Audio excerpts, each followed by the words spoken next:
gente.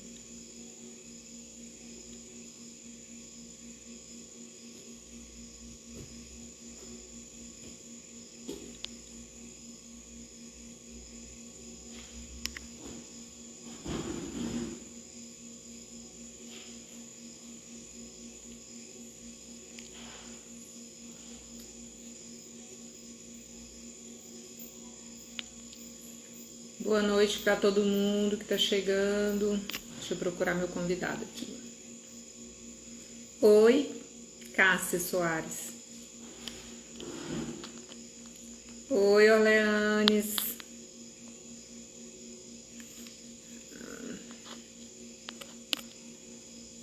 Vou chamar Francisco aqui.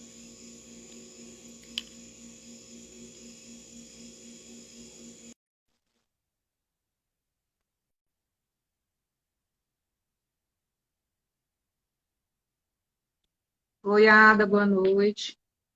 Seja bem-vinda. A Ada é minha próxima convidada, viu, gente? Vamos falar de autoestima com ela.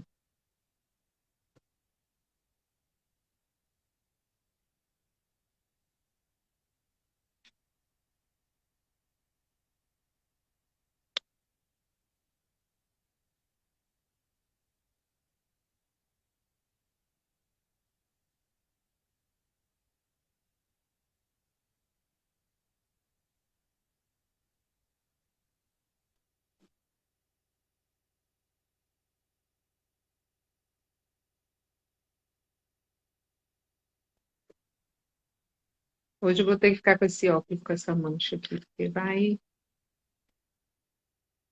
Mas não vai dar muito certo, né? Boa noite, boa noite.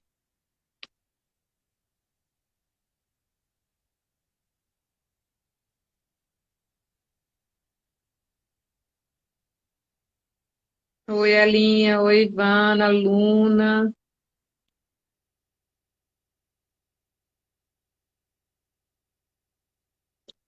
Boa noite. Oi, Luana. Boa noite, Florzinha. Saudade de você. Bruna, tudo bem?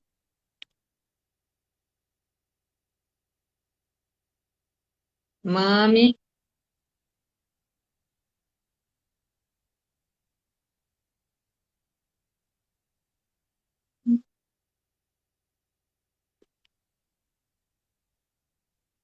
boa noite.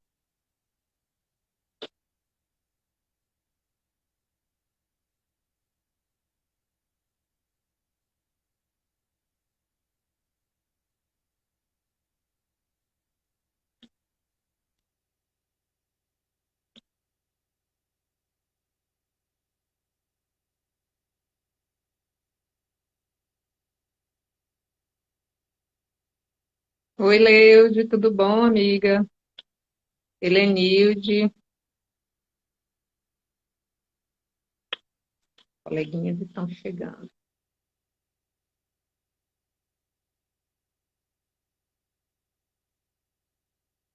Esperando meu convidado, gente. Não apareceu ainda.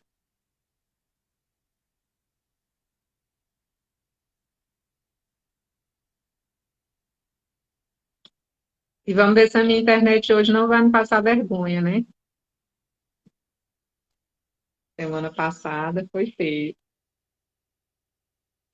Francisco chegou.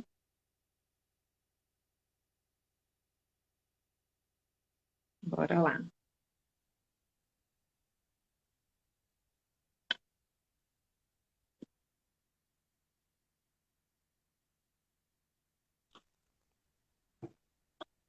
Oi, boa noite. Agora eu vou ter que mexer que me cortou. É. Tudo bom, Francisco? Boa noite, Sandra. Tudo bem? E com você? Tudo bem também. Melhor agora. Um prazer estar aqui com você e com as pessoas que acompanham também o seu canal, e, inclusive com o nome muito bonito, eu não sei se eu sei pronunciar, mas seria Petit? Petit Petit, Atelier? petit. Petit. O último T não fala, só Petit. É. Petit Ateliê. É um ateliêzinho, né? Petit é de pequenininho. Pequeno. Muito bem. Um Pois é, prazer. Francisco. Tá, foi muito bom a gente ter marcado, porque faz tempo que eu queria conversar com você, assim, pessoalmente mesmo, mas não deu, né? A pandemia não deixou, atrapalhou a gente. Então agora vamos usar as ferramentas novas aí para a gente conversar um pouquinho. Muito bem. Eu queria que você começasse falando para o pessoal sobre a tua carreira, se apresentando, contando aí um pouquinho de você. Muito bem. Primeiro, eu quero te agradecer por esse convite que, de início, eu já aceitei logo, né, porque eu já conheço você pessoalmente de muito tempo, eu sei da seriedade com que você leva os assuntos, né? Conheço também o seu esposo, Romualdo, então todo o trabalho bonito que vocês realizam. Eu também agradeço por poder falar com as pessoas que acompanham aqui também o seu canal. Então, quer dizer, quando você me pede para se apresentar, eu fico pensando o que falar, né? Mas inicialmente, eu queria dizer que a minha formação em psicanálise é uma formação que eu prezo bastante, né? Que já tinha um interesse há muito tempo. Eu chego na psicanálise já vindo da psicologia, não porque eu tenha feito curso de psicologia, mas porque eu já tenho um percurso de terapia que é longo, né? E foi por meio desse percurso, inclusive, que eu cheguei à psicanálise, né? Pelas minhas próprias questões. Comecei a estudar inicialmente Freud na especialização, por volta de 2018, foi quando eu cheguei a estudar Freud, lendo Freud realmente na fonte. Quando na graduação eu fiz a disciplina Psicologia do Desenvolvimento, né, eu fiz como uma psicóloga e tive a oportunidade de ver um pouco sobre a psicanálise e outras abordagens, e a psicanálise já me chamava a atenção. Então, na especialização, eu fui trabalhar mais de perto com Freud, no mestrado trabalhei ainda mais com a psicanálise, no doutorado também, mas a parte dessa vivência acadêmica com a psicanálise, eu fui fazer uma formação própria em psicanálise, né? Faço ainda a formação, porque não termina nunca. A minha formação é pelo IPLA, Instituto da Psicanálise Lacaniana, em São Paulo. Já fiz várias viagens, né, para lá, para poder participar de encontros presenciais, poder fazer análise também de maneira presencial. Mas, quando eu comecei a minha formação, o IPLA já saía um pouco na frente, porque praticava também atendimento online. Uhum.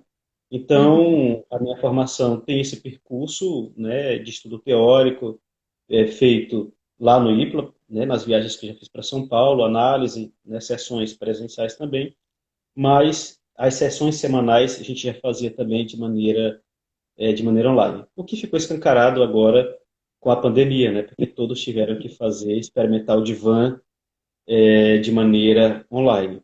E aí eu já venho atendendo pacientes também há algum tempo, né? Chegou um momento que eu falei, pronto, eu quero seguir realmente o caminho da psicanálise, e há uns 2 anos, mais ou menos, eu já venho atendendo pacientes, e desde 2016, nós temos um grupo, final de 2016, início de 2017, nós temos um grupo de estudos em psicanálise e educação no Unitepac, né, com professores do Unitepac e da UFT, e depois esse grupo se transformou numa liga de psicanálise e educação, e nós temos oferecido cursos em psicanálise já há algum tempo, né? Desde Freud, estudando Freud e Lacan, enfim, vários temas, né? São cursos semestrais. Inclusive, neste semestre, nós estamos estudando um curso dedicado a Lacan, e inclusive algumas pessoas que fazem parte da Liga e acompanham nosso grupo de estudos estão aqui assistindo a live, né? E eu mando um alô especial para eles também. É mais ou menos o meu percurso na psicanálise. Uhum. E esses cursos, eles são abertos a profissionais da área da educação também?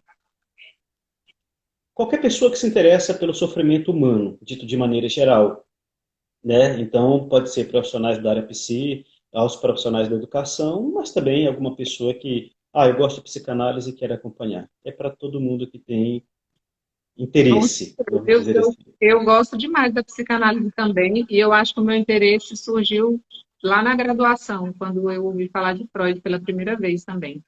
Eu me encantei. Tem gente que detesta, né? Ou, Não gosta de Freud de jeito nenhum. Mas então tá. Vamos começar a falar então dos transtornos emocionais, que é o tema da nossa live, né?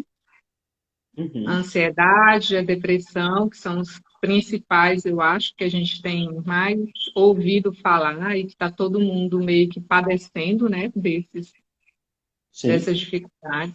E eu queria que você falasse o que está mais comum hoje em dia nesse espectro aí dos transtornos emocionais. Essa pergunta é interessante. Eu acho que um primeiro esclarecimento, Sandra, é assim, é, e pela própria palavra transtorno. Na psicanálise, a gente não, pelo menos na psicanálise que eu pratico, Freud-Lacaniana, né, que é Freud-Lacan, a gente não utiliza esse termo transtorno, vamos dizer assim, né? Porque é um termo Uhum. da psiquiatria. Mas, como ele é um terreno comum, né? Vamos ficar aí. O transtorno quer dizer que alguma coisa não está funcionando bem como deveria funcionar. E isso prejudica, está prejudicando, né, a pessoa na sua vivência pessoal, familiar, no trabalho, né, e, enfim. Acho que a própria palavra transtorno, quando você fala assim, desculpe pelo transtorno, dá mais ou menos uma ideia. Tá, né? Dá a ideia de É, uma. exatamente. E você citou, vamos dizer assim, dois transtornos que estão muito hoje em voga, que é a depressão e a ansiedade.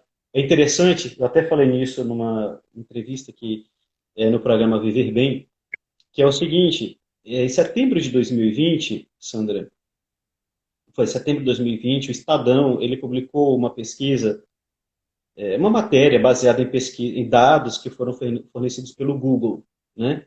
E eles colocaram assim três temas que mais estavam interessando as pessoas. As pessoas colocam assim no Google: como lidar com? Quais são esses três assuntos que viria depois disso? Né? Então, o primeiro interesse, de longe, era como lidar com a ansiedade.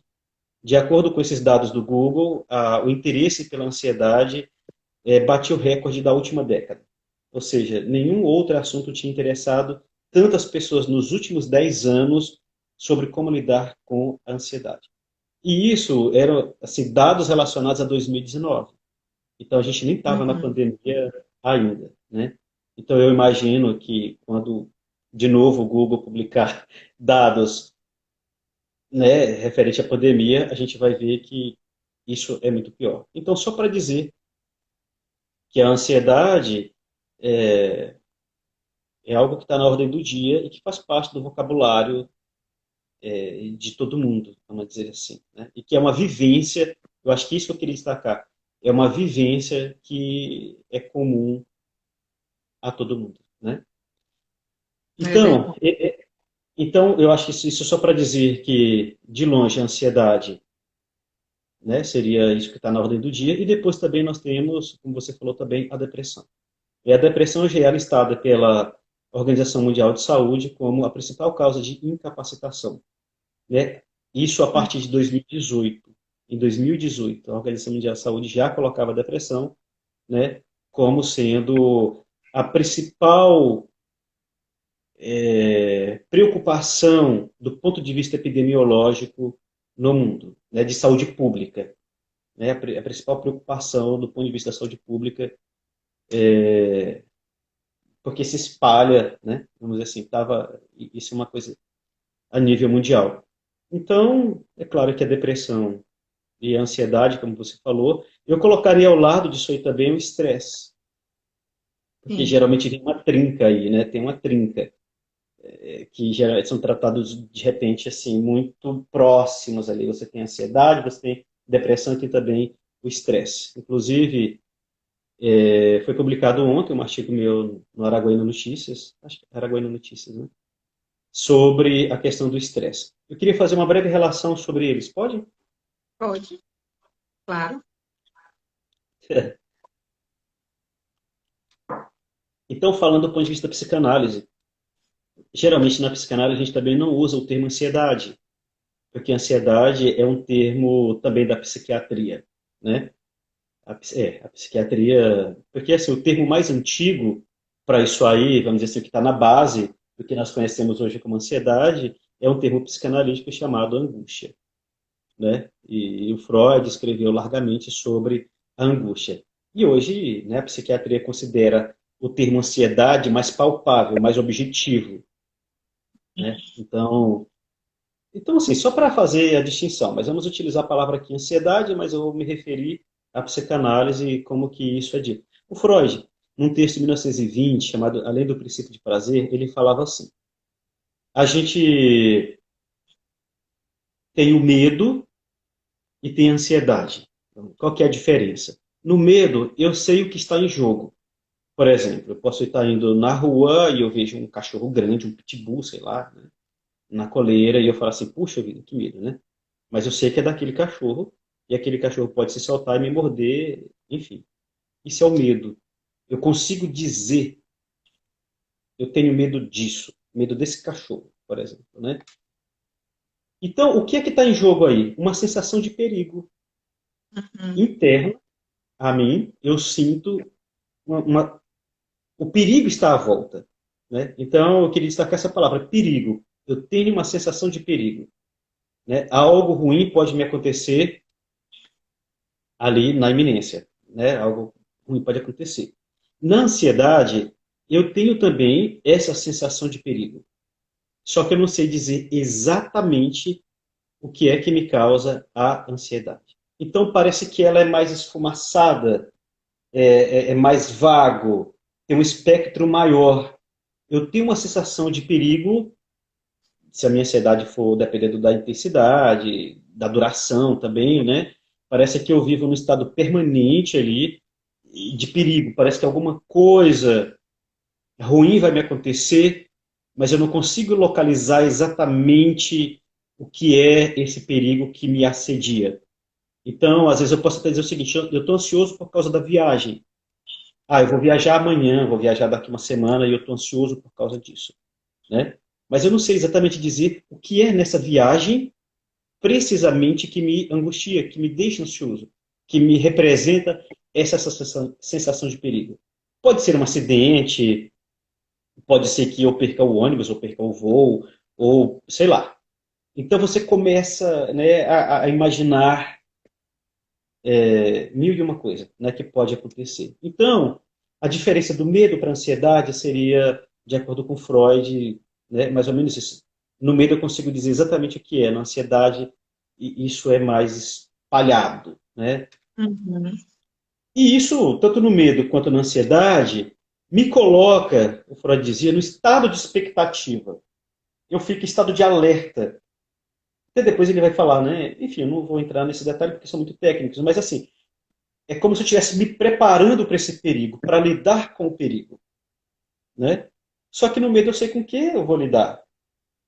Na ansiedade, eu estou sempre numa posição mais, enfim, né? Como eu não consigo localizar exatamente o que é, essa sensação ela persiste, persiste, persiste, persiste, É, eu estou né? até rindo aqui porque parece que está me descrevendo. É tudo que eu sinto.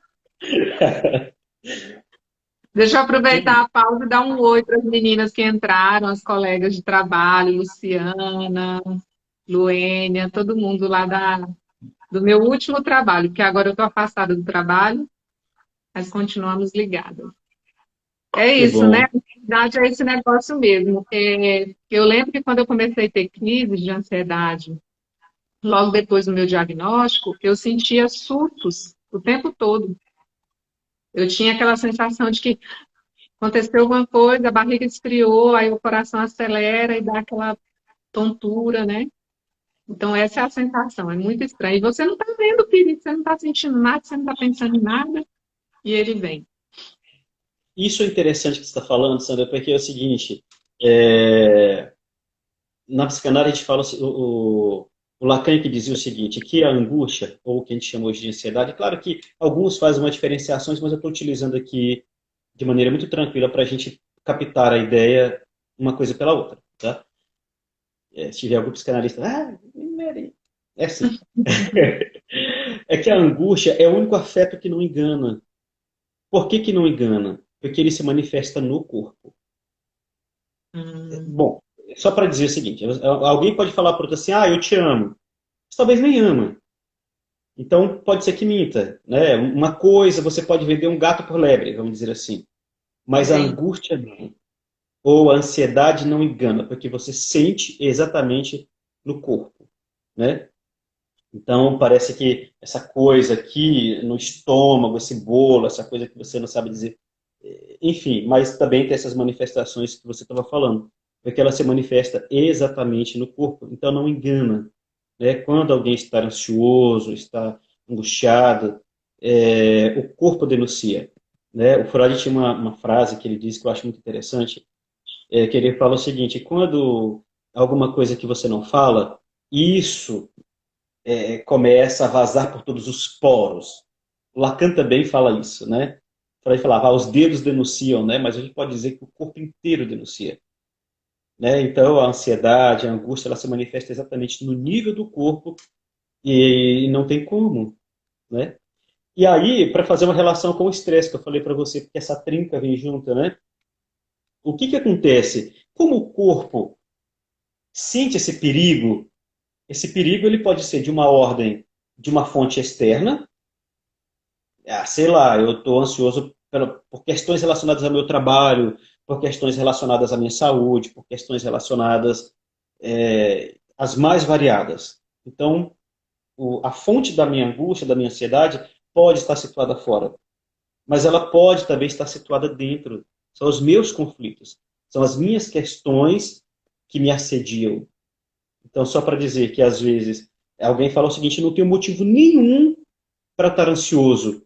Eu tenho um bom emprego, minha família vai bem, não sei o quê, tarará. Então, eu não tenho motivo. Por que que eu estaria ansioso? Eu não estou ansioso. Não tenho razão para estar ansioso.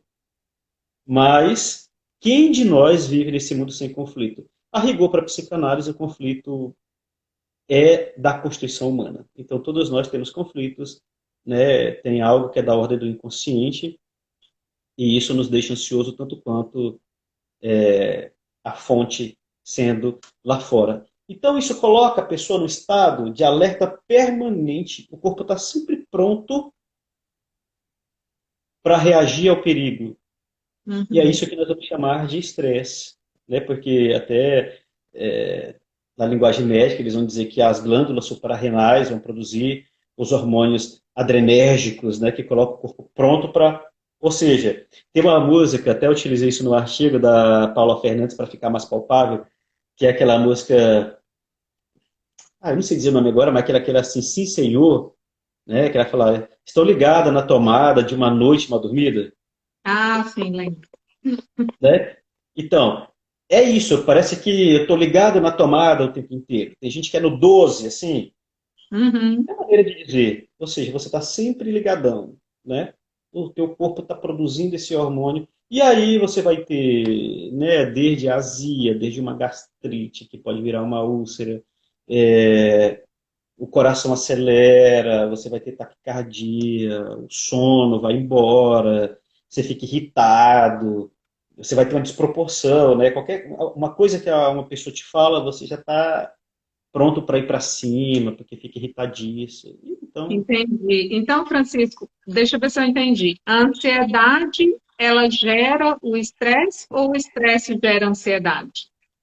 isso é interessante, né? Porque por essa lógica que nós estamos usando aqui, pode ter outras explicações, mas como eu entendo, a ansiedade que coloca o corpo em alerta, essa sensação de perigo, difuso às vezes. Claro que o medo também prolongado, há situações que vai colocar a pessoa no medo prolongado e o corpo vai estar sempre pronto para agir, né? Hum. Mas essa ansiedade que a gente está falando, que é essa coisa difusa, coloca o corpo sempre numa situação de alerta, né? Então, isso seria o estresse. A ansiedade viria antes do estresse, que gera esse estado de alerta permanente, que nós estamos chamando de estresse, e esse estresse muito prolongado pode gerar depressão, inclusive. Não só o Ah, estresse, mas o próprio estresse pode levar a uma depressão. O exemplo que eu utilizei lá no livro, imagina o motor de um carro. É importante que ele funcione, que ele coloque o carro em movimento, que ele dê arrancadas. Imagina, você vai fazer uma ultrapassagem na BR, tem hora que você precisa que o motor do seu carro vá a tudo, porque você precisa fazer uma ultrapassagem. Então você tem diferentes níveis ali de velocidade. O motor do seu carro vai funcionar em várias marchas, vamos dizer assim, em vários níveis de velocidade. Mas imagine esse motor ligado o tempo inteiro. Uma hora ele funde. Então, esse estado de estresse muito prolongado, uma hora pode levar a pessoa, como diz na linguagem comum, não sei se você conhece, pifa. Sim. Tanto é que, por exemplo, na fadiga crônica, que o pessoal na psiquiatria chama de fadiga, síndrome da fadiga crônica, é uma fadiga, mas o corpo já riu. O corpo não dá conta Uhum. de ir para lugar nenhum mais. Mas a pessoa está naquele.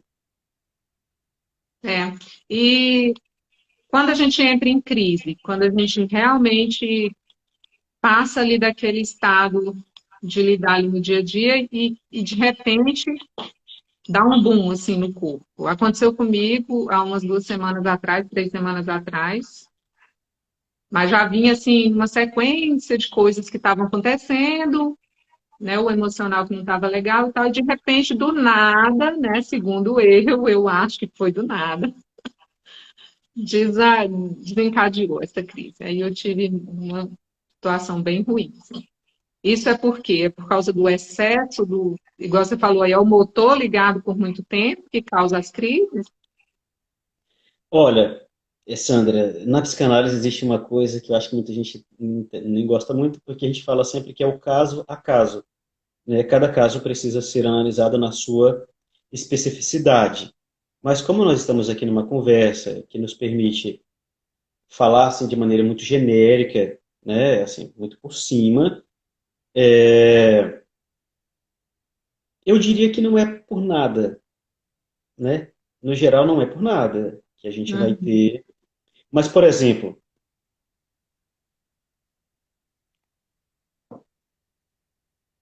a angústia, às vezes ela pode ser tão forte, inclusive na psiquiatria hoje o pessoal utiliza algumas categorias para falar disso, que, por exemplo, a síndrome do pânico, que quando as pessoas têm pânico, né, ou a pessoa tem transtorno de ansiedade generalizada, mas de modo geral, quando as pessoas têm crises, né? Então, parece que o corpo realmente, né, foi levado a, a uma situação de assédio tão grande, que parece que aquilo dali há um excesso.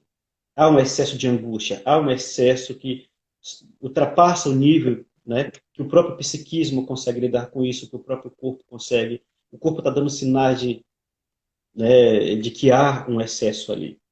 Então eu acho que tem assim, tem algumas saídas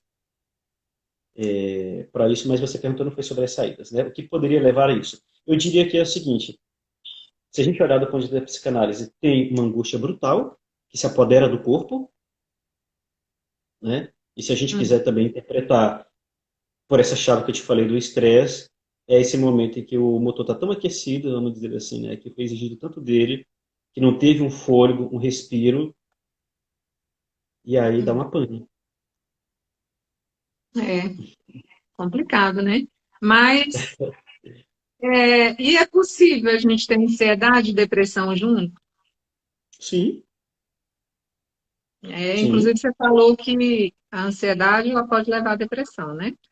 pode levar à Concluí. depressão. Pode levar à depressão. E, inclusive, Sandra, eu acho que quando a gente fala de depressão, também é mais ou menos assim, é desses termos que eles que estão já tão acostumados, né? Sabe a palavra coisa que a gente usa para Sim. tudo? Sabe aquela coisa assim? Ah, não é coisa. Não, preciso te contar uma. Então a palavra coisa, ela serve, né? Serve para tudo. Inclusive virou verbo, coisar. Não, estava coisando lá, né?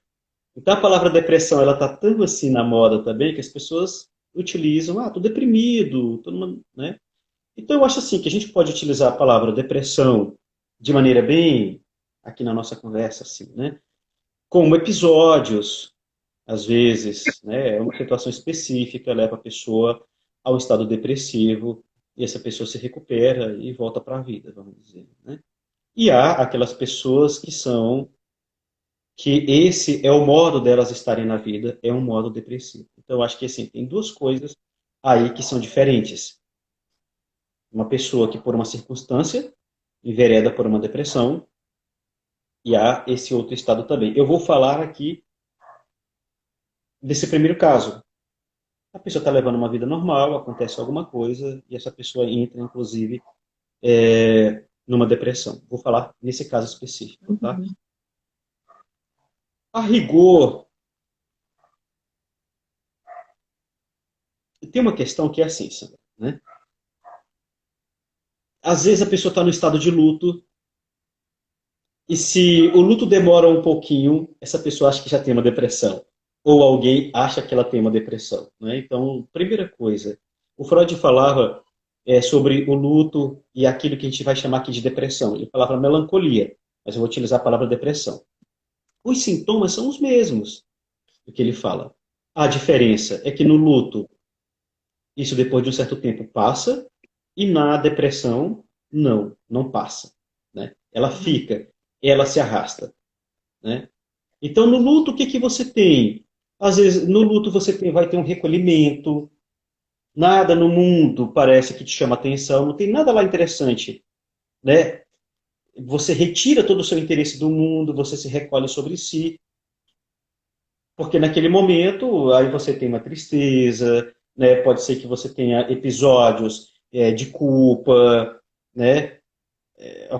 Ocasionalmente você tem episódios, inclusive, às vezes de raiva, por que que fulano de tal me deixou, seja no namoro, porque a pessoa morreu, ou seja, o emprego que foi embora. Interessante, luto não é só o luto porque alguém amado morreu. Luto pode ser, o Freud falar, dos ideais, você perde o emprego, você perde, enfim, né? Luto aqui tudo para aquilo que a gente tinha, gostava muito, que a gente amava de alguma maneira e que foi embora. Uhum. Então, isso deixa a gente baqueado, vamos dizer assim, né? Deixa você recluso. Parece que nada mais te chama a atenção. Você tem esse período de recolhimento, né? Em que o seu interesse pelas coisas acabaram. E na depressão, você vai ter isso, né? Parece que nada no mundo te interessa, né? Você tem um vazio, as pessoas têm a experiência de um vazio. Estou vazia, estou oca por dentro, porque não tem nada que me interesse nem no mundo lá fora, nem dentro de mim. Né? Porque você drenou aquilo que a gente vai chamar na psicanálise de libido, que é o desejo, que é essa energia que coloca você na vida. Isso foi drenado. A potência de vida da pessoa foi se esvaziando. Aquilo que a gente falou, o motor pifou. Uhum. Drenou as energias. Né? Não tem interesse nenhum. E aí um sentimento de culpa muito pesado, né? Muito cruel, inclusive uma crueldade, esse sentimento de culpa com uma crueldade muito grande, né? A pessoa se sente odiada, vamos dizer assim, ela tem raiva dela mesma, né? Então, assim, parece que todo mundo está numa festa na vida e nada é interessante para mim. Meio que assim, a pessoa se sente muito culpada por isso, né? E esse sentimento de vazio, tem um oco. Então, quer dizer, estou falando isso para dizer que existe episódios temporários de tristeza, existem momentos que você está de luto, né? E nessa pandemia o que não falta é razão para luto. A liberdade que eu tinha, os lugares que eu podia frequentar, as pessoas que eu podia ver, até mesmo a escola que eu podia ir lá não fazer nada, bagunçar, não gostava, mas eu ia, tinha alguma coisa ali que me chamava atenção, né? É, as reuniões sociais que eu não posso frequentar, as atividades espirituais que eu não posso mais fazer juntamente com os outros, os meus amigos que morreram, enfim, o emprego que foi, as oportunidades que. Então, o que não falta são razões para a luta. Eu estou falando isso às vezes para que cada um possa, talvez, olhar para si mesmo, né, e de repente conseguir se Conseguir compreender. identificar até se está passando só por um período de luto, o só aqui não é querendo minimizar, porque o período é duro, né? Ou se realmente está enfrentando a depressão. É bem É, interessante isso. Mas eu queria te perguntar nos dois casos, tanto na ansiedade quanto na depressão, existe cura? A gente pode se considerar curado da ansiedade, curado da depressão? Olha, isso é interessante, que na própria psicanálise também a gente não trabalha muito com essa noção de cura, mas como os termos da psiquiatria também estão na moda, a gente precisa às vezes balizar a nossa conversa por eles, né? Uhum. Então, primeiro ponto, eu acho que na depressão, sim, né? É importante você falar de cura, porque você precisa sair, precisa no sentido, né? Se a pessoa procura um tratamento, é porque ela quer, de novo, dar lugar à vida no sentido de participar, né? Com seu corpo, com seus interesses, dar lugar, né? Para que a vida novamente volte a vibrar. Porque é aquilo que eu estava falando, quando você está no estado depressivo mesmo, a chama da vida, a energia que faz a vida, que o corpo vibrar, a vida vibrar, ela está bem. Então, pela psicanálise, é claro, um tratamento que pode ajudar aquilo que a gente chama em psicanálise da pulsão de vida, a eros, né, vibrar novamente no corpo. Então, eu acho que na depressão, sim, é importante a gente falar nesse sentido, né, que a pessoa poder elaborar tudo isso que está acontecendo com a pessoa, o seu desejo que está morrendo, o seu desejo que está minguando, esse desejo poder oxigenar de novo a vida da pessoa e ela ir para a vida, é claro, viver como, né? Então, Uhum. acho que nesse sentido seria importante. Eu acho que tanto pela psicanálise quanto pela psiquiatria a gente poderia falar de uma cura da depressão nesse sentido. Agora, ansiedade não é para ser curada. Eu vou até lembrar aqui uma fala do George Forbes, que ele fala o seguinte: ansiedade ou angústia é como colesterol. Existe o colesterol bom e o colesterol ruim, né? Então, a ansiedade não é para ser eliminada, né? Não temos, nem é desejável que a ansiedade ou a angústia ela seja eliminada. A grande questão é você transformar a sua ansiedade, né, numa ansiedade que é paralisante, que é quando ela paralisa a pessoa, numa ansiedade que seja produtiva, que te coloque para frente, vamos dizer assim, né? Vou dar um exemplo para ficar de maneira mais clara, né? Imagine que você vai fazer uma seleção, seja qual for, para emprego ou na escola, né? Muita gente que vai fazer uma prova na escola. É claro que ela vai ser apoderada aí por uma ansiedade, exatamente porque ela sabe que tem que fazer uma prova, mas é aquilo que nós falamos, a gente não sabe exatamente, ela não sabe quais são as questões que o professor vai utilizar, se vão ser fáceis, se vão ser difíceis, se coincide exatamente com o conteúdo que ela estudou, enfim, isso gera uma ansiedade. Eu posso ficar paralisado por essa ansiedade, remoendo, imaginando mil e uma coisas e não estudar para essa prova, e ir lá e realmente bombar e fazer. Ou eu posso utilizar isso como um motor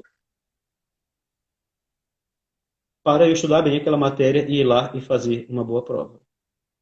Esse é um exemplo, né? Uhum. Eu vou fazer um concurso, por exemplo. Eu posso ficar paralisado imaginando mil e uma coisa, ou eu posso utilizar essa ansiedade como motor para que eu possa me preparar bem para esse certame. E isso aí você pode generalizar para os mais aspectos da vida. Vamos pensar um rapaz que quer namorar uma moça. Há coisa que causa mais ansiedade, mais angústia quando você quer cortejar alguém?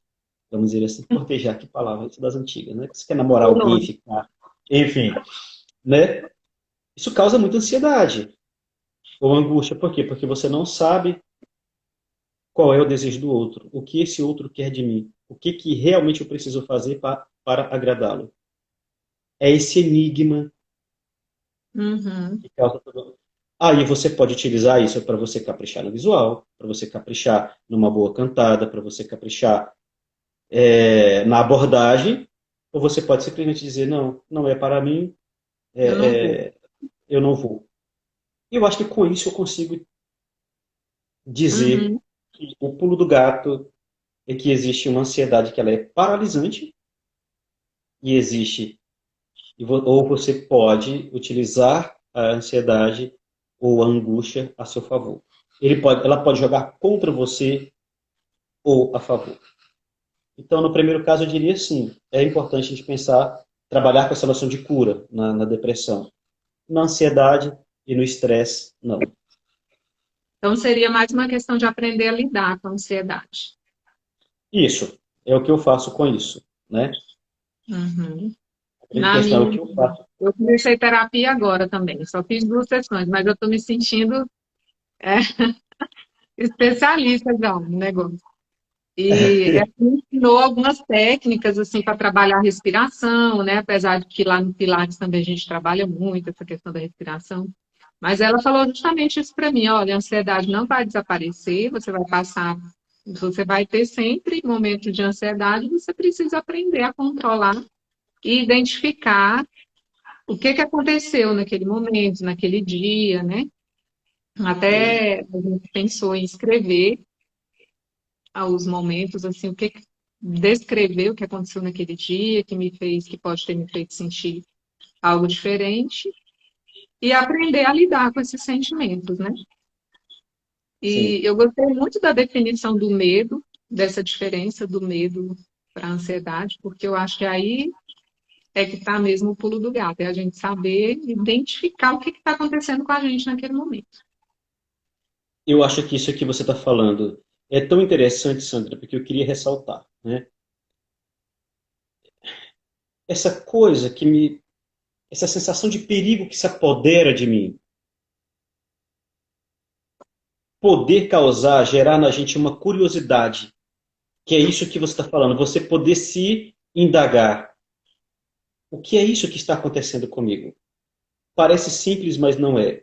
Porque a maioria de nós, às vezes, tem medo de fazer esse olhar, de voltar esse olhar para a gente, de poder se indagar, né? E hoje, com esses discursos de que para tudo tem um remedinho, fica mais perigoso ainda, né? Porque daí eu vou e tomo ali um remédio, tomo alguma coisa, eu vou no psiquiatra, eu vou no médico, eu vou não sei aonde, tarará e tarará, e a ideia é mais ou menos assim, resolve isso para mim. É, Enquanto que isso que está pegando para a gente é uma questão nossa, mexe com aquilo que é meu. Quando eu falei, por exemplo, quando a fonte sou eu, está nos meus conflitos, todos nós temos, né? São questões minhas que estão me assediando, são questões ali que estão querendo de alguma maneira se manifestar, mas eu estou fechando os olhos. Então, isso que você falou, eu consegui me interrogar, ou mesmo que seja uma questão no mundo, por que que isso é tão ameaçador? Eu poder me interrogar sobre isso, né? E aí a gente poderia, até vou utilizar uma frase do George Forbes, quando ele fala, porque, por exemplo, nisso que a gente estava falando agora, a pandemia instalou um terror, né, nas pessoas. O Freud falava o seguinte: o que é o terror? No terror, eu não sei nem o que é e veio de uma vez, tem o fator surpresa. Porque na ansiedade eu consigo me preparar, no medo eu consigo me preparar, tenho uma expectativa, eu me coloco para preparar, né, em situação de alerta. O terror é isso que pega de surpresa, que você não estava preparado, e você não tem como processar de maneira nenhuma no primeiro momento. É o que ele chama de terror. A pandemia instalou o terror. O que é isso que chegou de repente, que não tem nome e que eu não estava esperando? Ninguém sabe que esse vírus, ninguém sabe o que, que ele faz, de repente sai matando, é o terror. Mas quando a uhum. gente fala, quando a gente tem a oportunidade de falar, de se indagar, a gente pode transformar isso, em último caso, o próprio Jorge Forbes falou isso, eu achei interessante, no medo. Porque no medo eu sei com o que eu estou lidando. Isso me dá alguma sensação de potência, de né, me coloca mais numa situação, como algumas pessoas costumam falar, de controle de alguma maneira. Na ansiedade, parece que eu perco esse controle. Eu estou indo o tempo inteiro. Né? Eu perdi as rédeas da minha vida, se a ansiedade for muito brutal, vamos dizer assim. Né? Eu estou sendo levado por coisas que. Então é como se eu estivesse perdendo o controle da minha vida, vamos dizer assim. Mas quando você fala, isso que você falou, fazer uma terapia, por exemplo, você fazer uma análise, ou se você tem um amigo. Eu estou aqui abrindo o leque, porque eu não quero dizer que seja só uma psicanálise. É claro que, como psicanalista, eu sei da potência do que é uma análise, o que ela pode oferecer a alguém. Mas quem não pode fazer uma análise, quem não tem condições no momento, enfim, seja por que razão não pode, mas se tem um amigo que possa te ouvir, com quem você possa ser honesto, se você pode escrever, como você falou, se eu posso fazer um diário e tentar colocar o que está. O importante, acho que sobretudo, é a gente dar lugar na palavra. Porque quando a gente pode falar sobre isso, isso não precisa ser vivido no registro do corpo. Aquilo que eu falei lá, com base no Freud, pode falar assim: aquilo que eu não posso falar se manifesta por todos os poros, se manifesta no corpo. Então, às vezes, a gente vai viver todas essas questões no nível do corpo, porque eu não suporto pensar sobre isso. Eu não suporto falar sobre isso. Eu não suporto me interrogar sobre isso. Então, quando eu posso viver isso no nível da palavra, eu não, como eu falei para você, não é que vai desaparecer, mas isso pode se tornar mais palpável, né? Isso pode, de alguma maneira, eventualmente ficar mais claro. Você pode nomear isso que vem de maneira difusa, que vem de maneira furiosa se manifestando no corpo e parece que você é um corpo ambulante, né, em cima da terra, sem direção disso que acontece com você. Mas enfim, eu acho que eu falei demais além do que você me provocou. Não, foi muito bom. Deu até assim umas luzes aqui para mim. Francisco, agora eu fiquei curiosa para saber qual que é a diferença, então, entre a análise e a terapia. Essa é uma pergunta interessante. É, ela é muito Manda boa. pra Mas é o seguinte, eu diria que uma das grandes diferenças que existe, que a primeira questão, Sandra, vamos pegar o exemplo da ansiedade que você trouxe. A sua ansiedade, ela é diferente, ela é singular.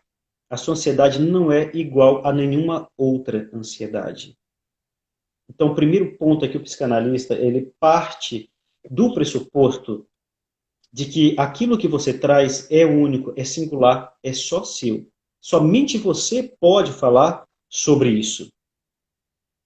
Então, não existe um padrão. A gente não vai passar, a gente não vai passar uma recomendação. Eu não vou dizer o que você tem que fazer. Ocasionalmente, eu posso, evidentemente, indicar uma coisa ou outra. Mas, na análise, sobretudo, o trabalho é seu. É você que vai descobrir a palavra na justa medida para você. Então, o analista ele se empresta ali, ele vai estar ali para te escutar, evidentemente, para conduzir o seu tratamento, mas a ideia é, como o sintoma é seu, a solução também ela vem na justa medida, porque é você que vai encontrar a solução. O analista é paciente também nesse sentido, porque ele vai ter a paciência de te conduzir para que você possa descobrir a solução que é mais adequada a você. Às vezes, nas terapias, é, não é bem assim, né? Vamos dizer que na análise é um saber que você vai construir a seu respeito.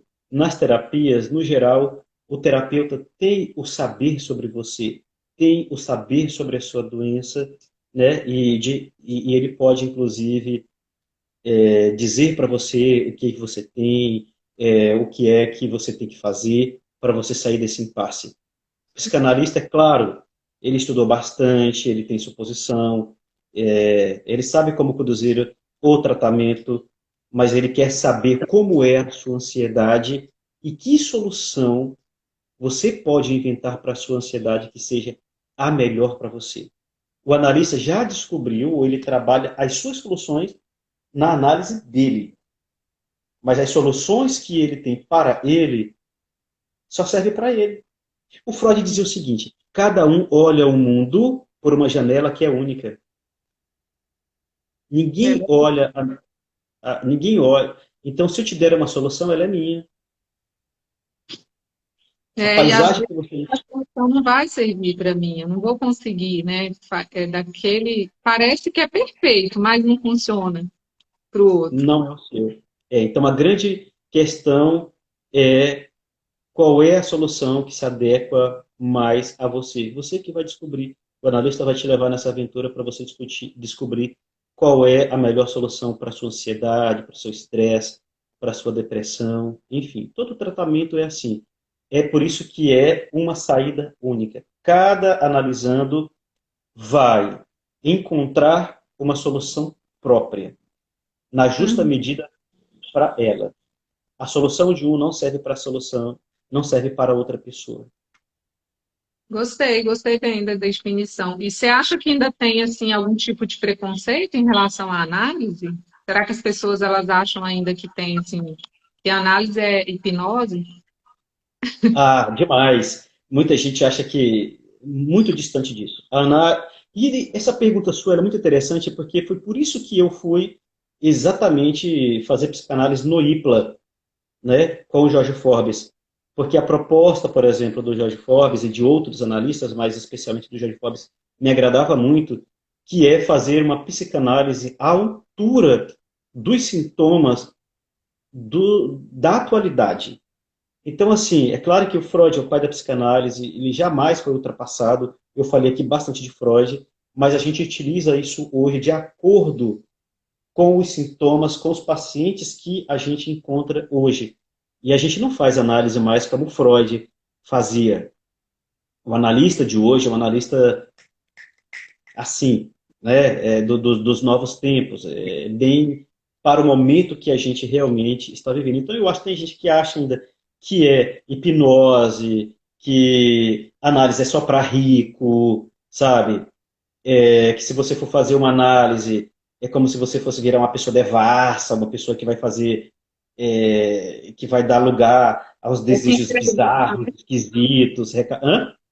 que vai se entregar aos prazeres. É, sabe, uma análise hoje, eu gosto muito da definição do Jorge Forbes, que uma psicanálise hoje, uma análise serve para deixar uma pessoa pronta a todas as circunstâncias. Quando ele fala isso, é você carregar, é você ganhar uma flexibilidade para você realizar os seus projetos de vida que mais te interessam. É você sair, se livrar, às vezes, de histórias que não são suas, de expectativas que não tem nada a ver com você, sabe? De uma culpa absurda que as pessoas carregam por coisas que nem são delas, porque são da família, porque, sabe? Então, análise é para Uhum. deixar você, assim, eu estou utilizando a palavra leve com toda a parcimônia, né? Com uma certa flexibilidade e leveza para você dar lugar ao desejo, a eros, a pulsão de vida. Você trabalhar realmente coisas que têm a ver com você e não ficar realizando o projeto do pai, da mãe, não sei de quem, sabe? Mais ou menos assim. É. Aproveitando que tem muitas colegas aqui na live que também são pacientes em tratamento oncológico e nós estamos no Outubro Rosa, eu queria só te perguntar a respeito desse. Vou te explicar assim na prática o que aconteceu comigo e talvez seja a dor de muitas delas aí. Tá A ótimo. gente recebe um diagnóstico, parte para uma cirurgia, para uma quimioterapia, para um tratamento oncológico e vem assim, aquela montanha, aquela avalanche, né, que passa por cima da gente. Sim. E aí parece que você coloca no piloto automático e você passa por aquilo sem nem perceber o que está acontecendo. E aí, quando chega a parte em que você meio que finaliza ali, aquela parte mais crítica, que você vai para casa, que a família se afasta, que as pessoas pensam, agora você está bem, você já consegue seguir sozinho a partir daqui, né? O que aconteceu comigo foi isso. Quando eu me vi aqui sozinha, que eu voltei de Palmas para cá sozinha, e a pandemia chegou junto comigo, eu me vi assim, que eu olhei para o lado e não tinha mais aquele monte de gente perto. Foi aí que eu comecei a me sentir pior. Eu comecei a Uhum. ter sonhos repetitivos, acordava à noite apavorada, tinha aqueles déjà vu, né, do momento, daqueles momentos específicos e tal, e comecei a ter essas crises de ansiedade. Aí era isso que eu pensava, eu falei, mas por que que eu estou sentindo isso? Se já passou tudo, se agora já está tudo bem, né? Agora é a hora de agradecer, não é a hora mais de reclamar. Por quê, né? O que que acontece? Por que Sim. que dá esse atraso, assim, esse delay no sentimento? É, Sandra, eu vou fazer, a partir do seu relato, algumas considerações de como que eu enxergo isso desse relato breve, né? Eu acho que a primeira coisa, o câncer, que você está falando do câncer, né? Sim. Primeira coisa do câncer, pelo próprio discurso médico, né, e pelo discurso que circula na comunidade, é que o câncer te coloca frente a uma possibilidade, talvez mais do que outras doenças, quer dizer, como uma doença grave, vamos dizer assim, às vezes, né? É claro que há vários níveis de câncer. Estou falando de um modo assim muito geral, mas um próprio diagnóstico de câncer, às vezes te coloca no confronto com algo que é muito angustiante para qualquer ser humano, que é a possibilidade de morte. Talvez Uhum. até então a pessoa nunca tinha pensado na própria finitude ou alguma coisa assim. A psicanálise fala, né, mostra para a gente que há duas coisas que são assim fontes de angústia permanente, né? A sexualidade e a morte, né? Então, quando se fala sobre a questão do câncer, eu acho que a primeira questão que surge é uma possibilidade de morte. E, no geral, sobre o que as pessoas não querem falar é sobre a morte. Ninguém quer ficar falando sobre a morte, né? Porque é angustiante. A morte da gente, ela é angustiante, mas a morte de um ente querido, ela pode ser mais angustiante ainda. Quero dizer, se coloca angústia ou ansiedade aí, tanto para o próprio paciente, quanto para os seus entes queridos que estão acompanhando, né? E, no geral, vai ser a última coisa que se toca é sobre isso. Então, a Uhum. pessoa, às vezes, nem tem condições ali de poder elaborar isso, de colocar isso em palavras, de colocar isso no discurso, né? De poder dar lugar a isso na fala, né? Então, acho que essa é uma questão, um primeiro apontamento que eu faria, né? Um outro apontamento também é que, às vezes, um tratamento dessa natureza vai mexer com a própria ideia de corpo que você tem. A imagem corporal, às vezes, ela vai ficar um pouco mexida, um pouco abalada. A imagem que nós temos do nosso corpo, Sandra, ela organiza aquela sensação que nós temos de que nós somos. Ela dá uma imagem, vamos dizer assim, de como que eu me reconheço. Quando eu mexo nisso, né, a saúde desse corpo é afetada, a vitalidade desse corpo é afetada, esse corpo não responde, talvez, como ele respondia antes, os interesses desse corpo mudam, né? Às vezes, até mesmo a própria imagem do corpo vai mudar, né? Talvez com a própria doença, com a medicação, com alguma intervenção que vai acontecer. Isso desarranja ocasionalmente a própria ideia que a pessoa tem de quem eu sou, mexe com a própria identidade da pessoa, né? E como, viu? Né? Então, Muda.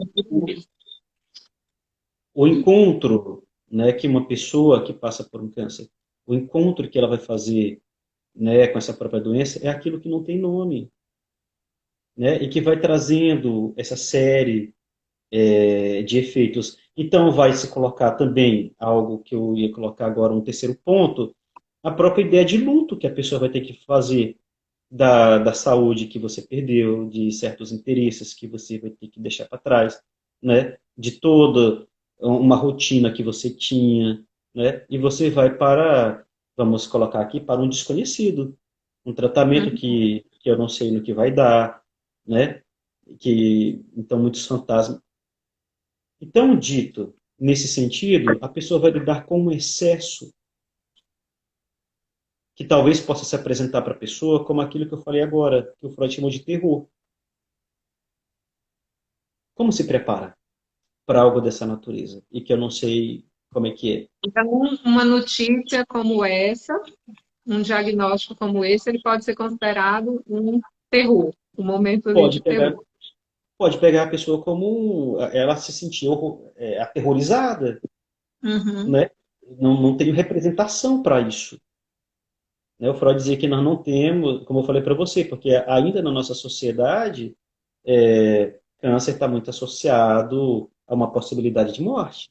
O Freud dizia, o nosso psiquismo não tem representação para a morte,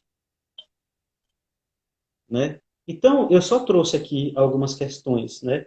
A própria possibilidade do discurso de morte, que às vezes é silenciado, né? A própria imagem do corpo, o corpo ele é atingido, vamos dizer assim, né? O processo de luto que você coloca em relação a tudo, uma vida que eu conhecia antes e agora eu sou jogado, né? Numa outra vida que eu não sei como é que é. E Eu estou rindo aqui, Francisco, do comentário da minha mãe. A minha mãe mandou aqui um comentário, né? ah, Ela acha que só ela que fala em morte, porque a minha mãe, ela é uma comédia mesmo. Quando eu liguei para ela desesperada, porque eu ia ter que fazer uma segunda cirurgia, né? Uma suspeita de uma metástase no pulmão, então eu ia ter que fazer uma segunda cirurgia. E eu liguei chorando muito, assim, acabada, né? Aí ela falou: tá com medo de morrer? Eu falei: não, não tô com medo de morrer, não. Não precisa ter medo de morrer, não, que morrer é bom demais. A gente fica lá no centro cirúrgico, anestesiado, e só desliga. Então, essa forma, assim, de lidar com a morte, a gente não tem mesmo um mecanismo de lidar com a morte, né? E é um misto, assim, de emoções muito esquisitas. Você pensa só tragédia, mas dura pouco esse período aí, pelo menos no meu caso. O medo da tragédia dura pouco. é o primeiro impacto aí, né? Então, É. assim, é claro que eu estou fazendo considerações, Sandra, assim, muito gerais que me vieram à cabeça agora a partir do seu relato. Mas, evidentemente, que eu acho que a situação ela é muito mais complexa, muito, muito mais questões se colocam para a pessoa, e é aquilo que eu estava falando para você. Para cada pessoa vai ser uma vivência. O modo como você lidou com o seu câncer não é o modo como nenhuma outra pessoa lidou, vamos dizer assim, né? E é por isso que eu falei para você que a escuta em psicanálise é uma escuta de um a um. Como foi para você? Como é para você? E aí a oportunidade te dá a oportunidade para você poder buscar palavras para isso que não tem nome, né? E eu acho, Sandra, nesse sentido, realmente, né, que a escuta de um profissional, seja um terapeuta, né, porque nem todo mundo, às vezes, tem acesso a um psicanalista, mas seja numa análise, seja numa terapia, que a pessoa tenha essa possibilidade de escuta, por quê? Porque lá você vai poder dizer exatamente, olha, eu tenho medo de morrer sim. É importante que às vezes a pessoa possa dizer, olha, eu tenho medo sim de morrer. Né? E que quem está do lado de cá possa te ouvir, suporte ouvir isso, sem dizer, não, não fica não, isso não vai acontecer, pensamento positivo. Falar sobre pensamento positivo, inclusive, eu escrevi um texto sobre pensamento positivo, que as pessoas têm esse mantra, né? Acha que Quero se tiver só pensamento positivo vai resolver. Não, às vezes é importante que a pessoa possa dizer, tenho sim medo de morrer, que a pessoa se desespere, ela possa colocar isso em palavras. Só que precisa alguém que suporte ouvir isso, sem Isso querer dar uma saída. é muito legal. Eu queria gravar, eu vou gravar e vou esparramar isso que você falou, porque realmente as pessoas, elas, a sensação que eu tenho é que as pessoas não querem atualmente, eu não sei se é só porque agora que eu estou passando por algumas dificuldades, as pessoas não querem ouvir você falando nada negativo, elas querem sempre te ver rindo, linda, maravilhosa no Instagram, bonita, não querem saber da gente feia, né, da gente triste. E quando você vai falar algo que está te incomodando, aí já vem esse mantra aí. Não, você tem que ser positiva, você é guerreira, é forte, você é mulher guerreira, você tem que, né? continuar. É, E isso, às vezes, causa o efeito contrário na gente mesmo, esse esse super... discurso pode, desculpa te interromper, Não, pode continuar. esse discurso, inclusive, Sandra, pode levar à depressão. Por quê? Posso explicar rapidinho? Pode. O Freud falava, só para dizer assim, de maneira muito simples, o Freud Né? dizia o seguinte, hã? Tomara que o Instagram não derrube a gente. Eu não sei quanto tempo que a live dura, mas vamos lá. Ah, já está passando, né, de uma hora. Mas é o seguinte, o Freud dizia uma coisa que, puxa vida, ele falava o seguinte, aquilo que você joga pela porta volta pela janela. Então, não é que a gente vá cultuar, porque também existe isso, né? Às vezes a pessoa se apodera de pensamentos negativos para viver um masoquismo terrível. Não é isso que a gente está falando, né? Mas essa negação, as pessoas acham que por não falar das coisas negativas, elas desaparecem. Por eu não falar, eu quero, eu estou com medo de morrer, né? As pessoas acham que se eu não falar isso, isso não vai acontecer. Então eu vou falar só coisas positivas, etc. Tal. Mas tem uma hora que de tanto jogar coisas para debaixo do tapete, isso volta. Nós começamos a nossa live falando sobre ansiedade. Aquilo que eu não coloco em palavras. E aí então a gente volta. Então, essa ideia só de pensamento positivo, você é linda, você é maravilhosa, você não sei o que, não sei o que, não sei o que, pode levar a pessoa, inclusive, à depressão. Sabe por quê, Sandra? Porque, no fundo, todos nós sabemos que nós não somos tão lindos e maravilhosos assim. É. Nesse mesmo texto que o Freud falava sobre o medo, o terror e a ansiedade e a angústia, ele vai nomear algo que chama de pulsão de morte. E ele fala o seguinte: no nosso psiquismo há duas forças que estão sempre se entrelaçando. Ora, uma domina mais, ora outra domina mais, que é a pulsão de vida e a pulsão de morte. Está em todo mundo, sabe? Então, uma análise serve para você trabalhar a pulsão de vida, para você ir dando lugar à pulsão de vida, né? Mas a pulsão de morte, ela não deixa de existir, né? Ela está aí. Então, a gente querer viver como se tudo fosse só brilhando, isso pode levar, inclusive, a uma epidemia de depressão. Exatamente porque não é porque eu nego que isso deixe de existir. Só isso não ganha a oportunidade de ser trabalhado, de ser problematizado, de aquilo que Freud chamou de ser elaborado. Então, numa análise, você vai falar, tenho medo sim da morte, tenho... é para poder elaborar, não é para se afundar no discurso de morte, ficar no masoquismo terrível. É exatamente para sair disso. Porque é quando eu posso colocar em palavras, quando eu posso falar, ocasionalmente isso alivia, claro, alivia a tensão, mas isso também torna as coisas mais claras para mim. No psiquismo, eu tenho melhor condições de lidar com isso. E do ponto de vista consciente, eu posso ter mais clareza com o que eu estou lidando. Quer dizer, os benefícios eles se dão em vários níveis. Gente, eu estou encantada, viu? Não sei vocês, mas eu fiquei apaixonada. Eu sempre tive essa atração assim pela psicanálise. Vou procurar saber a respeito dos cursos lá do UNIBEPAC, porque eu estou aberta assim a muitas coisas agora, nesse novo momento, e quem sabe, né? Me embarquei nessa aventura. Então, vamos fazer algumas considerações finais para a gente terminar. O que que você quer falar, assim, no geral, sobre o nosso tema? Primeiro, eu quero te agradecer por essa oportunidade de falar aqui com você num papo tão legal. Passou rápido, né? Poder falar com as pessoas que te acompanham também. Eu diria também que o assunto é muito, né? Talvez a gente possa falar mais sobre isso em outro momento. Mas, sobretudo, eu deixaria assim o que eu teria a dizer, né? Se você pode procurar a ajuda de um profissional, né? Se você está precisando, se você pode procurar, procure, né? Às vezes, Sandra, eu acredito seriamente nisso. Muito sofrimento poderia ser poupado, né? É claro que os problemas estão aí, eles não desaparecem com uma análise, mas muito do sofrimento pode ser evitado, né? Você pode lidar de maneira mais interessante, né, com esses problemas que assediam a todos. Então, se você pode procurar, procura.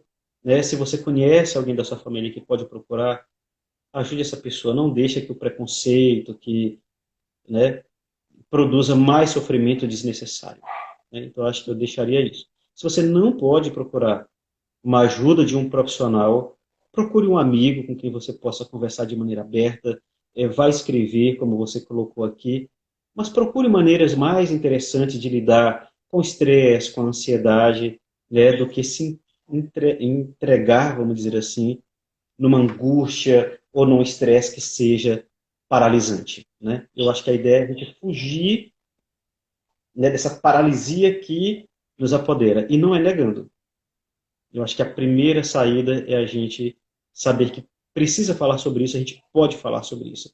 Pode falar sobre a morte, pode falar sobre tristeza, né, que a gente deve, inclusive, falar sobre esses assuntos. Quando eles deixam de ser tabu, quando eles deixam de ser, né, o bicho de sete cabeças, a gente pode lidar de maneira bem mais interessante com tudo isso.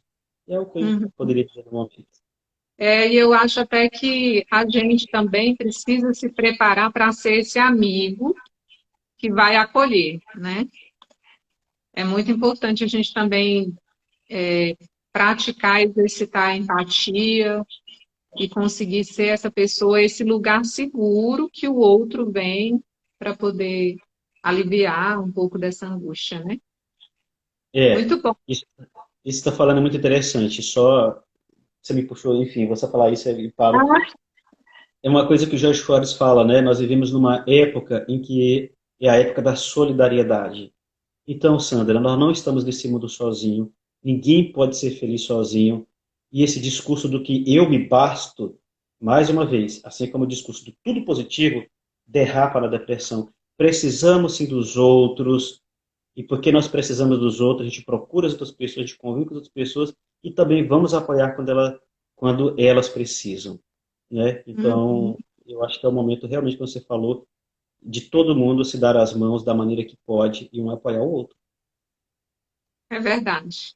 Meu amigo, muito obrigada, foi maravilhoso, gostei demais. E a gente vai marcar, sim, outros momentos, vamos pensar em outras formas da gente continuar esse papo, porque foi muito bom, Eu viu? também gostei muito. Obrigado. Agradeço muito, espero que a gente se encontre em breve, pessoalmente. Um Tá abraço. ótimo, E a vamos marcar. todo mundo que entrou, muito obrigada. Ó, a gente conseguiu um público legal, viu, Francisco? Até o final. O pessoal ficou, comentaram, mandaram perguntinhas. Então, um abraço para todo mundo e fiquem atentos aí. Eu acho que semana que vem a gente vai estar fazendo uma live com a Ada, que é psicóloga lá de São Luís. Nós vamos falar sobre autoestima e vai ser bem interessante também, viu, galera? Um beijo, Francisco. Obrigada. Tudo de bom. Tchau, Tchau. tchau.